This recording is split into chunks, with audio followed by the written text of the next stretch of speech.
Hello student, स्वागत है आपका विद्या ज्ञान क्लासेस में। और हम कर रहे थे संविधान।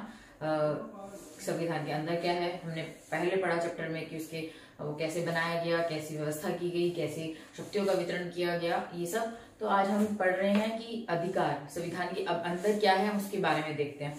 तो अधिकार है आपका सेकंड चैप्टर का नाम। तो हम वो पढ़ रहे हैं आज, अधिकार। और ये बहुत सिंपल चैप्टर है सीरियसली में। तो हम ये पढ़ेंगे, ठीक है। ये एक एग्जाम्पल दिया गया है एक तरह से। फर्स्ट चैप्टर का दूसरा चैप्टर एग्जाम्पल है कि आपके संविधान के अंदर क्या है, या आपको एक अवेयर सिटीजन बनाने के लिए कि आपके अधिकार क्या है, आप किन चीजों पे आपका अधिकार है और आप कैसे अवेयर सिटीजन हो सकते हैं, ठीक है। उसके बाद आपकी चुनाव की प्रक्रिया है, कार्यपालिका है, ये सब डिटेल में दिया गया है। तो आपके संविधान में क्या है ये हम देख रहे हैं आज। आपके संविधान में अधिकार है जो नागरिकों के लिए कितने इंपॉर्टेंट है, ठीक है।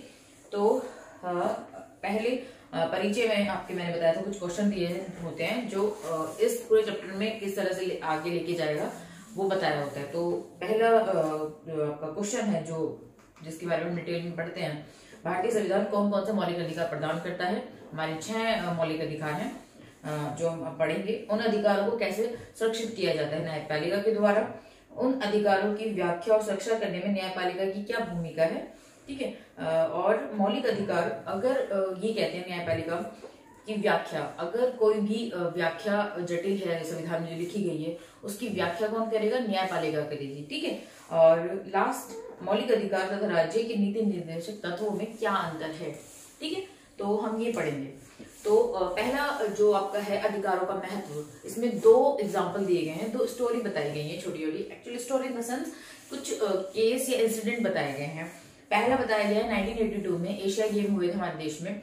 तो उसमें क्या हुआ था, जब भी कुछ अच्छा होता है हमारे देश में, कोई प्रोग्राम हो रहे होते हैं, जैसे CWG हुआ था तो बहुत सारे स्टेडियम बने हमारे देश में, कुछ होटल अच्छे बने। जैसे हमारे कॉलेजों में क्या करा गया था, गेस्ट को रुकवाने की व्यवस्था की गई थी। तो हमारे कॉलेज का एक तरह से मेकओवर हुआ था, थोड़ा सा अच्छा बनाया गया था हॉस्टल्स को। तो ऐसे ही हुआ उस टाइम पर कि स्टेडियम बने और कुछ फ्लाईओवर बने। अब क्या हुआ, एक न्यूनतम मजदूरी होती है मजदूरों की, तो मजदूरों को बुलाया गया और उनमें उनको काम करवाया गया। बट जो ठेकेदार थे, जिनको गवर्नमेंट ने ठेका दिया था कि आपको काम है ये करवाना, स्टेडियम बनवाना और फ्लाईओवर बनवाना, उन्होंने उन मजदूरों को रखा। और उन मजदूरों ने क्या किया, उनको जो वेतन था जो गवर्नमेंट द्वारा डिक्लेयर होता है वो वेतन से कम वेतन दिया गया, ठीक है। और फिर कुछ जो समझदार लोग थे उन्होंने न्यायपालिका में याचिका लगाई कि इनके साथ गलत हो रहा है, इनके एक तरह से अगर वेतन से कम वेतन दिया जा रहा है और इतनी बुरी स्थिति में काम करवाया जा रहा है तो ये तो बहुत गलत है, एक तरह से शोषण है। तो इसे बंधुआ मजदूरी कह सकते हैं आप। और बंधुआ मजदूरी हमारे देश में बैन है। आपके शोषण के विरुद्ध अधिकार में ये गलत चीज है। तो अगर ऐसा कोई करवाता है तो न्यायालय उसको क्या करती है, न्यायालय उसको दंड देती है। तो ये चीज हुई एक, ठीक है। पहले इंसिडेंट ये दिया गया है कि न्यायालय की क्या भूमिका थी। न्यायालय ने उस पर गंभीर वो करे आरोप लगाया और उनको सजा दी और उन मजदूरों को उनका वाजिब हक दिलाया, ठीक है। पहला इंसिडेंट ये दिया गया। सेकंड इंसिडेंट दिया गया है असम का, ठीक है। असम में एक गांव है चुम्बुर गांव, और ये जिला पड़ता है मणि गांव, ठीक है। और जिसके बारे में बताया गया है, जिस लड़के के बारे में गया है जो 23 वर्ष का है, जो गिरफ्तार हुआ, मचल लागूर। इसके साथ ऐसा हुआ, इसने किसी को शारीरिक रूप से बहुत परेशान किया, मारा, ऐसे कुछ। तो इसको क्या कर लिया गया, इसको दंड दिया गया। बट पाया गया कि मानसिक रूप से विकलांग था बंदा। तो इसको हॉस्पिटल में एडमिट करवाया गया और वहां पे इसका इलाज चला, मानसिक बीमारी का जो भी थी इनको, और वो ठीक हो गए। फिर वो ऑफकोर्स जेल में चले गए वहां से। तो बार बार इनकी डेट आनी चाहिए इन पे। अब वो सही हो चुके हैं तो अब उन पे कार्रवाई स्टार्ट होनी चाहिए। तो बट ऐसा एक बार भी नहीं हुआ और वो बहुत टाइम तक जेल में रहे। 54 ईयर उन्होंने अपने जेल में बर्बाद कर दी एक तरह से। तो वो उनकी जब वो रिहा हुए, मानवाधिकार आयोग ने जब इसको आवाज उठाई और उन्होंने किया, तो वो उस टाइम पे 77 वर्ष के थे और उन्होंने एक तरह से अपनी पूरी लाइफ जेल में गुजार दी, ठीक है। तो ये गलत चीज है, त्रासदी है ये, ऑफ कोर्स ऐसा हुआ। बट ऐसा हुआ, हमारे 2 इंसिडेंट ऐसे दिए हैं जहाँ पे मौलिक अधिकारों का उल्लंघन हुआ है ना। तो ये हुआ है, तो ये 2 स्टोरी दिखाई गई हैं, ठीक है। तो पहला अधिकार का शोषण कौन सा हुआ था, शोषण के विरुद्ध अधिकार जो वहाँ पे मजदूरों को, और ये वाला जो था ये था संबंधित अधिकार जो उस बंदे को नहीं मिली, जिसका उल्लंघन हुआ, ठीक है। तो 2 एग्जाम्पल दिए हैं। अब इसको कुछ भी कह सकते हो आप, क्रिटिसाइज कर सकते हो कि कितना गलत है, बट हाँ ऐसा है और ऐसा हुआ, ठीक है। तो अगर हमारी व्यवस्था ठीक से काम नहीं कर रही तो आप देख सकते हो कि इसके साथ क्या हो सकता है, ठीक है।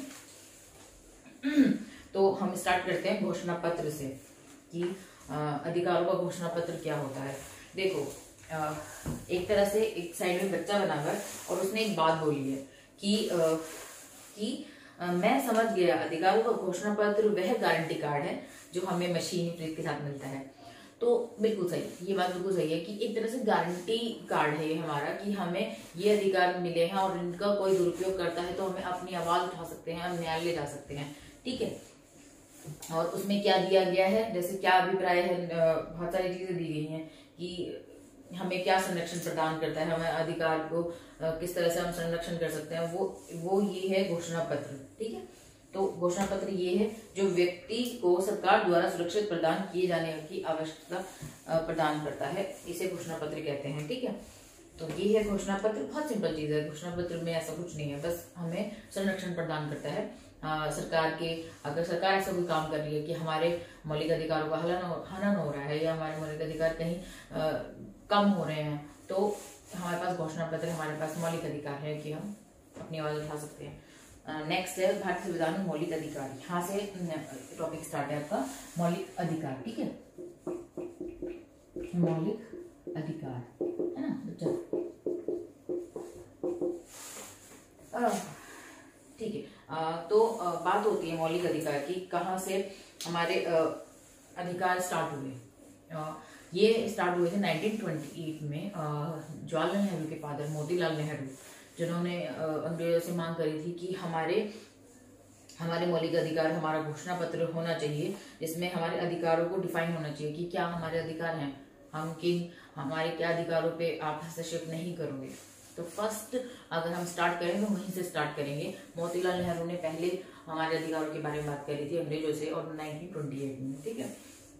ये पहले पैराग्राफ में आपके दिया गया है, और उसके बाद आता है कि मौलिक अधिकार हमारे और अधिकारों से कैसे भिन्न है, ठीक है। ये अधिकार इसलिए भिन्न है क्योंकि इनकी हमें गारंटी मिली है। जैसे आपके आगे आएगा इसी चैप्टर में नीति निर्देशक तत्व है, वो एक अधिकार है, वो हमारे संविधान में लिखे गए हैं, बट उनकी गारंटी नहीं है। ऐसा होना चाहिए, ऐसा गवर्नमेंट को करना चाहिए, वो चाहिए में, वो करे ना करे राज्य सरकार, वो उनके हाथ में है। बट मौलिक अधिकार एक ऐसे हैं जिनको हमें गारंटी दी गई है, जिनकी हमें किसी भी एक इंसान को हमें मिली है, वो हम न्यायालय जा सकते हैं उसके लिए, वो हमारे पास एक हमारी ही धरोहर है और हमें पूरी उसे गारंटी दी गई है, तो बस इसीलिए वो अलग है ना। तो ये है, हम सामान्य अधिकारों को संसद कानून बनाकर परिवर्तित कर सकती है, बट मौलिक अधिकार नहीं कर सकती, ठीक है। किसी में संशोधन हो सकता है, किसी में कुछ हो सकता है, बट मौलिक अधिकार ऐसा है जो मौलिक है, जो बिल्कुल बेसिक है, वो हमें मिलने चाहिए, ठीक है। ऐसे एक नागरिक के तौर पर हमें वो मिलने चाहिए। जैसे एक बच्चे के तौर पर हम बोलते हैं ना, किसी को दूध एक इन बेसिक चीज है जो बच्चों को मिलनी चाहिए, है ना। तो अगर वो नहीं मिलेगी तो ऐसी नागरिक के लिए मौलिक अधिकार है जो मिलने ही चाहिए। तो हम क्या कर रहे हैं, हाँ अब है कि ठीक है, नेक्स्ट आपका क्वेश्चन दिया गया है, क्या पूछे क्या समझे। आपके एक और एग्जाम्पल दिया गया, दक्षिण अफ्रीका का एग्जाम्पल दिया गया है, जहाँ पे घोषणा पत्र दिया गया कि उसके घोषणा पत्र में क्या क्या लिखा गया है। तो आप इसे पढ़ना, और इसी की बेस पे मतलब क्वेश्चन है ये कि भारत के संविधान में घोषणा पत्र में और दक्षिण अफ्रीका की घोषणा पत्र में क्या समानताएं हैं, क्या उसमें है और क्या हमें नहीं है, उनमें क्या डिफरेंस है, वो थर्ड क्वेश्चन है, दक्षिण अफ्रीका के संविधान में स्पष्ट रूप से दिए गए भारतीय संविधान में निहित होने माने जाते हैं। ठीक है, 3 चीज दी गई हैं और इनके आंसर आपको इसमें मिल जाएंगे, क्योंकि जब अपना घोषणा पत्र पढ़ोगे दक्षिण अफ्रीका को पढ़ोगे तो आप उन्हें चेंज कर सकते हो, बता सकते हो कि क्या क्या डिफरेंस है। तो ये है आपके पेज नंबर 31 में भी है ना, 31 पे, हाँ 31 पे दिया गया कि इसमें पेज नंबर नहीं लिखा गया, पूरा डायग्राम बनाया गया। भारतीय संविधान भाग 3 आपके मौलिक अधिकार दिए गए हैं और आपके 6 मौलिक अधिकार हैं, तो उनको दिया गया है 6 मौलिक अधिकार। पहले आपके थे 7, संपत्ति का अधिकार, इसको हटा दिया गया है मौलिक अधिकार से। ठीक है, तो ये समता का अधिकार फर्स्ट है जो डिटेल में दिया गया है, देखो समता का अधिकार। ठीक है, समता का अधिकार। सेकंड है स्वतंत्रता का अधिकार, धार्मिक, ये थोड़ा ना अलग दिया गया है, पहले स्वतंत्रता का अधिकार, फिर स्वतंत्रता का अधिकार, फिर शोषण के विरुद्ध अधिकार, फर्स्ट सेकंड थर्ड। धार्मिक स्वतंत्रता का अधिकार, संवैधानिक अल्पसंख्यक समूह लोगों की संस्कृति शैक्षिक अधिकार, एंड सबसे लास्ट में संवैधानिक उपचारों का अधिकार। ठीक है, आर्टिकल 32 सबसे लास्ट में है ये, और सबसे इम्पोर्टेंट यही है, अम्बेडकर ने इसको संविधान की आत्मा कहा है। ठीक है, तो ये क्वेश्चन भी आता है, संविधान की आत्मा किस अधिकार को बोला गया है अम्बेडकर जी द्वारा, तो संवैधानिक उपचारों का अधिकार को। ठीक है, और ये क्वेश्चन 11th में नहीं, ये क्वेश्चन कंपटीशन में भी आता है, जो गवर्नमेंट जॉब के कंपटीशन होता है उनमें भी आता है ये क्वेश्चन। तो ये है, तो हम समता का अधिकार के बारे में देख रहे हैं अभी, समता का अधिकार क्या है। ठीक है, ओके, समता का अधिकार।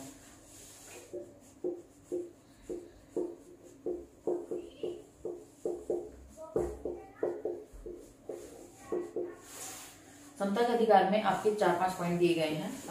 जैसे पहला पॉइंट है कानून के समक्ष समानता। कानून के समक्ष, जैसे मैंने पिछली वीडियो में आपको बताया था कि कानून के सामने सब एक है, सबको वोट देने का अधिकार है, चाहे अमीर हो चाहे गरीब हो, एक वोट दे सकता है, ऐसे। तो कानून के समक्ष हम समान है। ठीक है, कानून के समक्ष अगर किसी ने किसी को मारा है, चाहे वो अमीर ने मारा चाहे वो गरीब ने मारा, दंड एक ही है उस चीज के लिए, ऐसे। तो कानून के समक्ष समानता, कानून के समान संरक्षण, संरक्षण इन द सेंस कि अगर कुछ है जो मुझे संरक्षण मिलना चाहिए तो ऐसे, उसमें कोई अंतर नहीं है।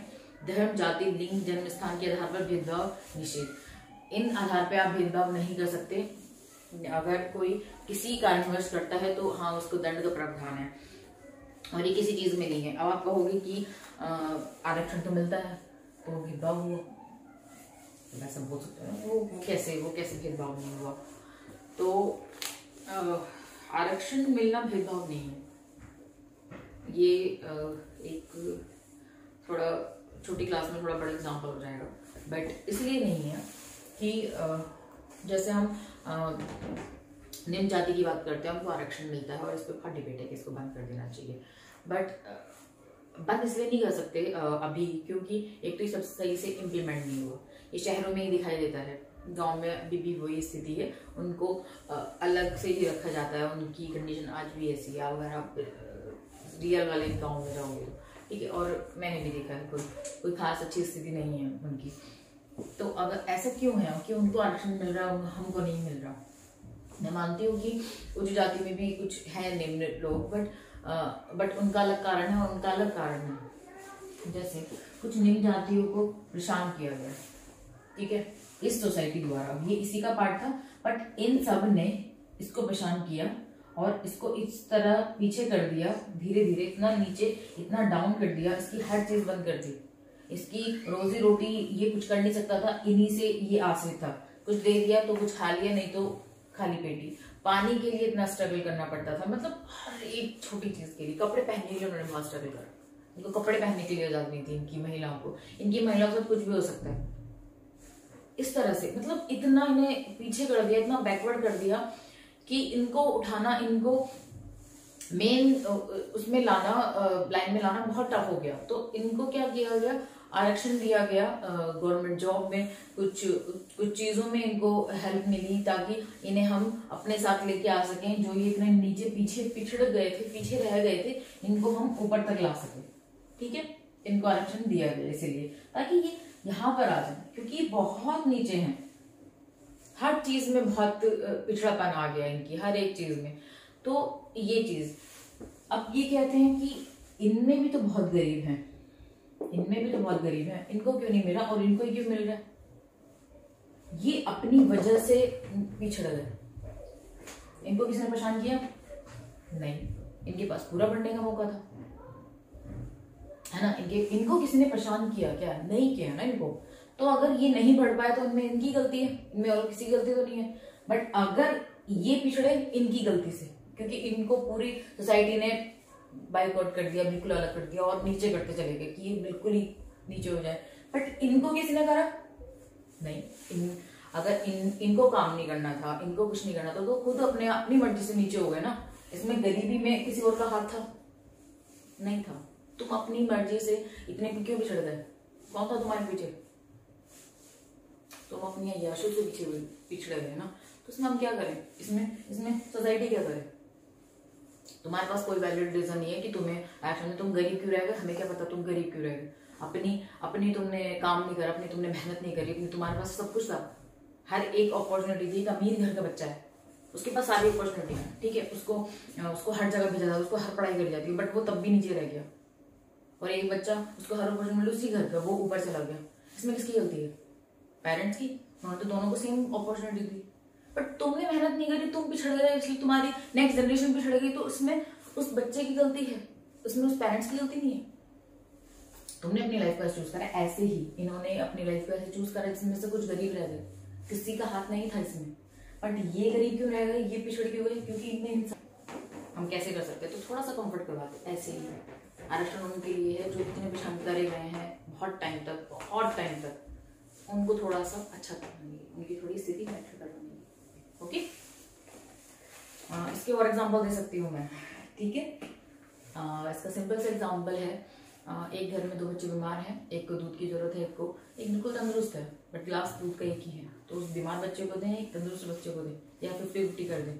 इससे बेटर है ना कि एक गिलास उसे दे दें कुछ टाइम तक, ताकि वो तंदुरुस्त हो जाए, हेल्थी हो जाए, अच्छा हो जाए, जल्दी से रिकवर कर ले।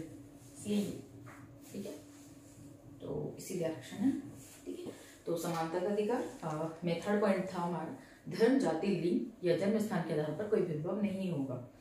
रोजगार में अवसर की समानता, ठीक है। पदवियों का अंत, पदवियां इन द सेंस राजा की हमें पदवी दे दी, या गवर्नर, जैसे हम क्या बोलते थे, गांधी को पदवी दी गई थी ना अंग्रेजों द्वारा, ठीक है। तो वो पदवी, सब पदवियों का अंत, छुआछूत की समाप्ति। छुआछूत भी बहुत हमारे देश में कि इसका हाथ का छुआ पानी नहीं, इसका हाथ का ये नहीं। मेरी दादी के अंदर बहुत है अभी भी। तो बट अगर कोई किसी का करती है, उनकी शिकायत करता है तो हाँ हो जाएंगे, ठीक है, उनके दंड मिलेगा उनको। तो अब अभी भी ये मौजूद है, पुराने लोगों में इन्फेक्ट है, शहर में कम हो गया है क्योंकि शहर में जाति का पता नहीं लगता, गांव में अभी भी है ये, तो है ना। तो समानता का अधिकार, ठीक है। तो इसमें दो स्टोरी बताई गई है, फर्स्ट एंड सेकंड, और फिर थोड़ा डिटेल में बताया गया है, एक तरह से कहानी के तौर पे बताया गया है कि कैसे अवसर की समानता का अर्थ क्या होता है, ठीक है। तो मैंने मोटे तौर पे बता दिया है, इसको डिटेल में हम अगली वीडियो में करेंगे। आज के लिए इतना ही, ठीक है। Thank you, bye bye, take care.